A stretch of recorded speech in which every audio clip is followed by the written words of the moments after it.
All right.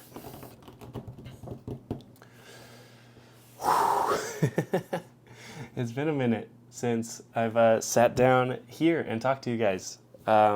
This is not going to be a super formal or super B-roll filled video. This is pretty much just going to be me hanging out because I've missed talking to you guys, both here on YouTube and then over on Instagram.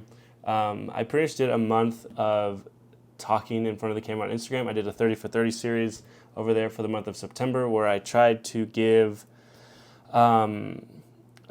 like good advice and tips and tricks for photo and video work for 30 straight days, which I did, but then I pretty much dropped off the face of the earth. So I went from being on camera speaking every single day for 30 days to pretty much being gone and just posting photos and videos here and there.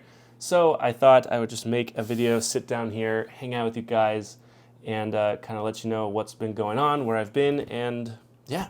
But I mostly just miss talking to you guys. I miss sitting down here and and talking. There's dog hair everywhere. Like I said, this isn't going to be a super formal video with crazy edits or transitions. I'm mostly just going to sit down and hang out and talk to you guys. But I did also just pick up way too much new camera equipment, so I thought we'd unbox that too while we're here. But yeah, let's get into it. And I'm running out of things to talk about already. It's been a little bit since I've sat down and talked, but hopefully we'll get back into the groove of it here in a second. But touching back on 30 for 30 over on Instagram, I had a few people ask me kind of how that series went, and overall I think 30 for 30 went pretty well. I think a lot of you got some kind of value out of it. I definitely enjoyed making it. My kind of goal with 30 for 30 was to provide value, number one, for you guys and things that I do that might help you in your own creative workflows, but it also was an opportunity for me to practice talking in front of the camera and force myself every day to get in front of the camera and to talk.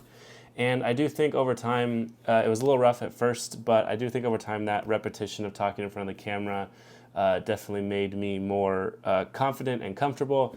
It's still awkward, but that's just part of life, and that's just how this kind of goes. Talking in front of the camera is never really easy, but I do think 30 for 30 helped me get a little bit better at it.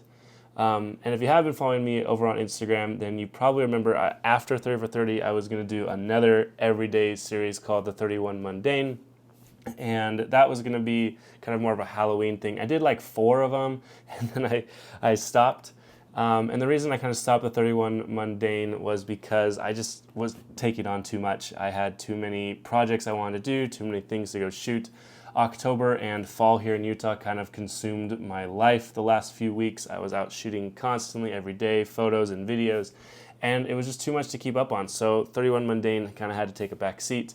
So unfortunately, yeah, that series I wasn't able to finish. I don't think I'm going to go back to it because there's just other stuff I want to film. And the whole reason I even was going to start the 31 Mundane series is because I wanted to work on my like cinematic storytelling and video work. I feel like I started as a photographer first, and so I've always been a little bit more proficient in photography, and I've been trying to get better at shooting video. And I thought doing an everyday series where I forced myself to kind of craft a narrative and shoot, you know, a story every single day in video would be really good practice. But as the month went on, I started finding that I was like making myself do those things in other projects outside of that everyday one. So it just kind of felt redundant as far as learning cinematography, considering what I was going to start the 31 Mundane series for, I was already working on in other projects that I was posting. So it was just a lot. So I needed to take a step back and not really try and do too many things at once. I'm definitely the kind of person where I just kind of go, and I definitely try and bite off more than I can chew a lot of the time. So yeah, I'm working on trying to cut back on that and have less of a hustle culture mindset and more of a healthy, passionate creator mindset, which to be honest, I don't even know what that looks like. I don't even think that exists because this is a crazy field I've chosen to work in. But yeah, so that's kind of a summary of the last little bit over on Instagram. If you only follow me here on YouTube, I would recommend following me over on Instagram. That's probably where I'm the most active. It's where you'll see all of my latest photos and videos and kind of get updates on what I'm doing. So yeah, if you're not following me over on Instagram, you definitely should be. And here on YouTube, I'm definitely trying to get more proficient at. I say that in every single video, but for some reason, YouTube for me just feels like such a daunting task, and I think my perfectionism kind of gets in the way of me sitting down and making these videos. You know, I've had comments come through in the past where they're like, hey, you know, you need to have more B-roll in your videos because watching you talk like a video like this is just boring. And that kind of gets into my head where I'm like, okay, I have an idea that I want to film, but I don't know if I have enough B-roll to make it interesting, so I don't post it. Or I always have in my mind that like a YouTube video has to be this epic 20-minute, you know, episode of my life, where in reality I feel like it could just be, my phone's dinging. Anyway, where in reality I could just, you know, post a 6-minute video here and there, you know, and I think the difference between, like, yes, those 20-minute epic videos have their place, but if, you know, if you're trying to get into this and it's between making a 20-minute epic video every couple months or making a 5-minute, you know, just kind of vlog or catch-up video like this that's only like 5 minutes long every week, you know, then make those ones, because I think consistency when it comes to YouTube is a lot more important than the quality. And I think the quality will come, and like I said, those videos have their place. You know, I love being cinematic or trying my best to be as much as the next guy, but if your bar is too high, then you're not making anything, then you're not growing. So yeah, I feel like I'm telling you that, but I'm also telling that to myself because I need to get better at making YouTube. And Robin's whining at the door, so we should probably let her in. Oh. Come on. Come on. Hi. On the bed. Come on. Come on. Okay. Oh. All right. Are you gonna sit down? She sat down. Here, I'll show you. Oh. There she is. Say hi, Robin. Oh. All right. I am so sorry. This video is going to be super all over the place. But yeah, so after that's a few tangents. Let's look at some of the stuff that I have picked up recently. First off, we have this guy right here, the Sony A7. Does it want to focus?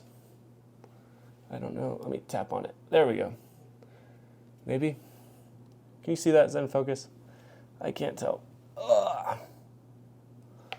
Anyway, I can't tell if that's in focus, but we have the Sony A7C II here. So my main cameras have been the Sony A7R5 and the Sony FX3 for the last about year. Absolutely love those cameras, but I do also have an A7 IV that has pretty much just been sitting on a shelf, or sometimes I'll use it to film videos like this, just kind of in the office.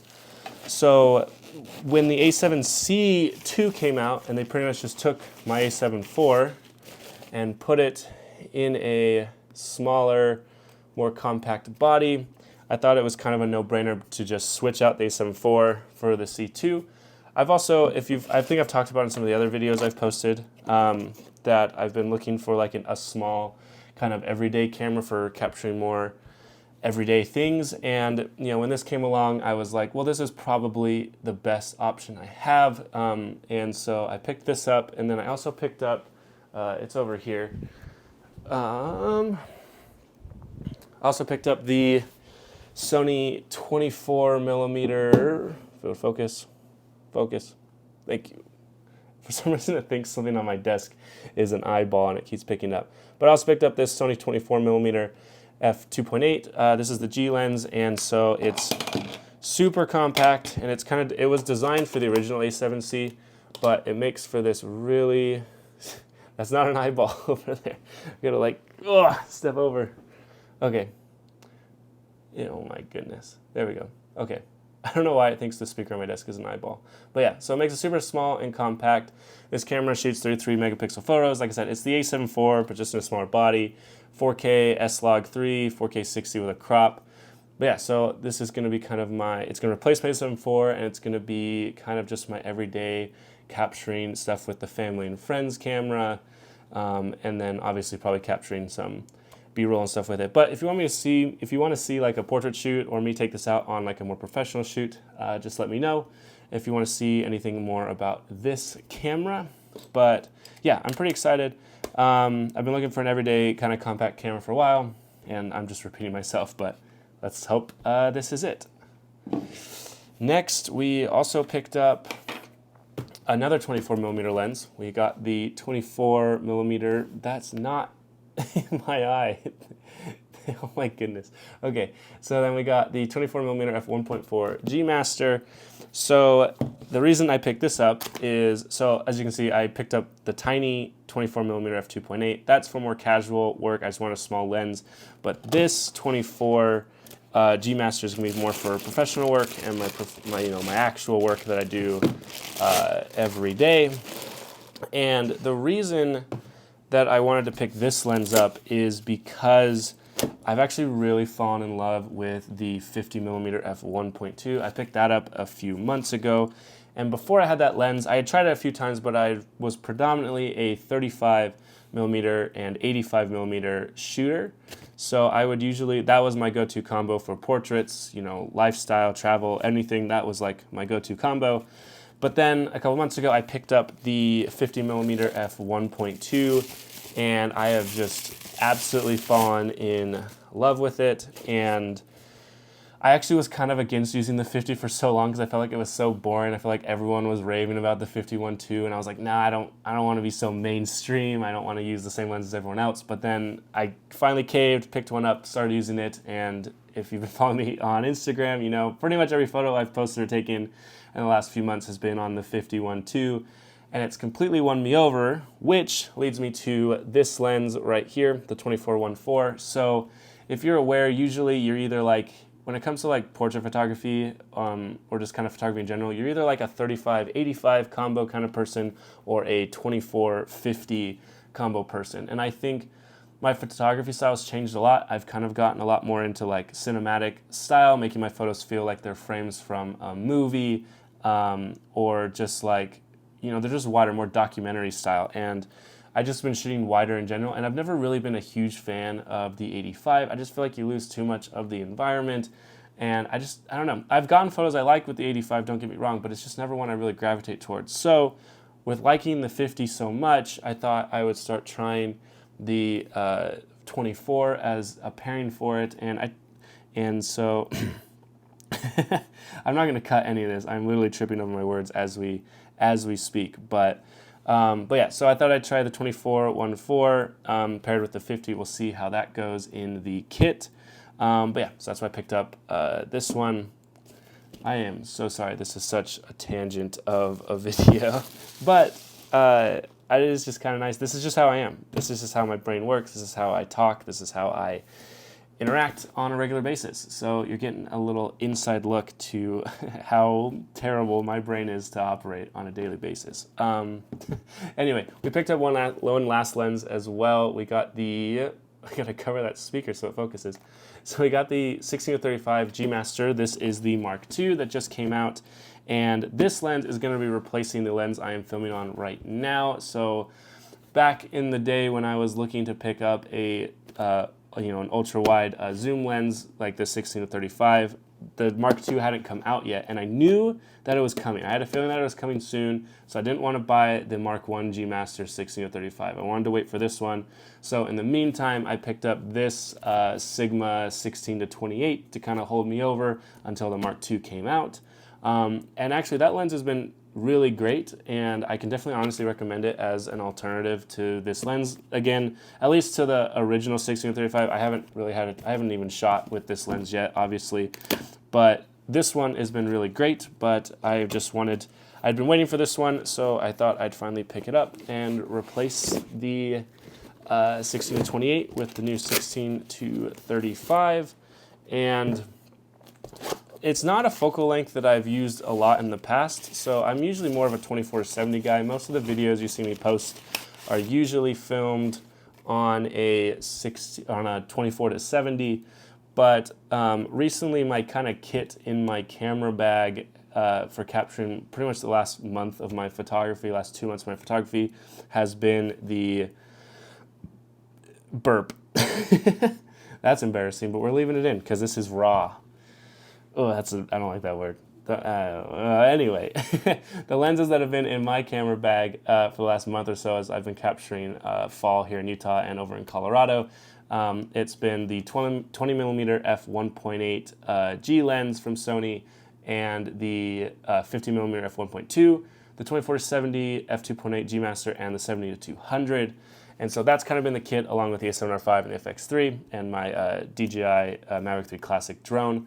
But again, with making the switch to a 24-50 combo, I thought I'd also try switching out my kit for the 24-70 for this 16 to 35. So my kit going forward that I'm at least going to try out for a little bit is going to be a 16 to 35 Mark II, then the 24mm f1.4, the 50 f1.2, and then the 70 to 200 f2.8 Mark II.